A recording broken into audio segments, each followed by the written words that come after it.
Hello everybody, this is Janine, the tomato lady, also known as a giant veggie gardener. And what we're looking at right here is the tomato forest, which is covered with hailcloth. And the hailcloth I got last year, but we didn't get any hail. So we've had one hailstorm this year.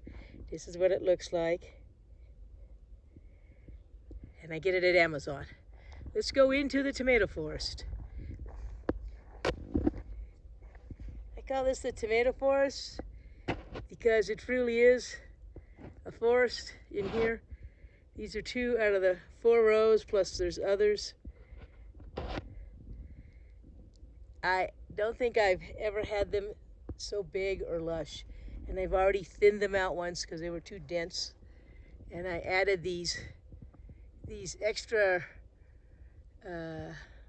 panels on top to give them more room to grow, and they've already reached the top of that. That's about 7 feet tall, and then the tomatoes are coming along.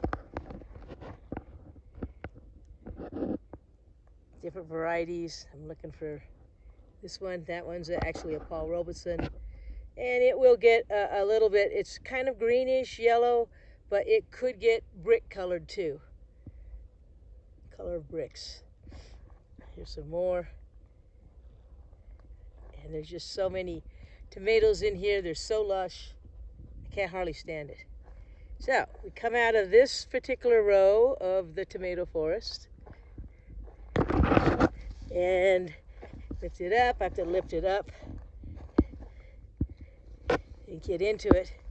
This is another row, and they're all looking just so fabulous. And there's a lot of tomatoes here. A lot of them are green, and they're very large this year.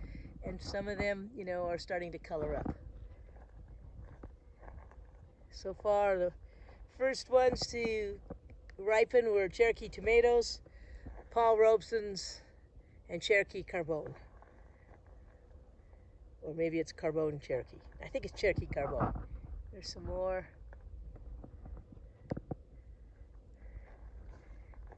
And the last row is uncovered. This was supposed to be a sunrise bumblebee, which is a little cherry tomato, but obviously it's not that.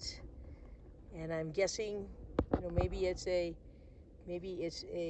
brandywine, which is red and pretty large in color. Pretty large and colors up. It'll color up pink. I see other things ripening up here in this tomato row as I look back. And those are morning glories, but here's another. This one is a really nice tomato, and it is called Goliath. Then over here on this row, I lifted up the skirts, as they say, of the hailcloth, and all of these are some of the bigger varieties, Big Zacks, Goldman's Italian American, which is a paste tomato, and they all get pretty big. Cracks probably came from little rain that we had. And then there's more, but I'm gonna scoot on down to the, I'm already at 3 minutes, down to the little ones. These are the trials. I'm growing these out for Greg LaHillier, who wrote Epic Tomato. We're seeing what these tomatoes, they're a large yellow cherry. You can see them starting to come along now. We're looking for an antho blush, which is purple blush, and so far I don't see it. So that's it.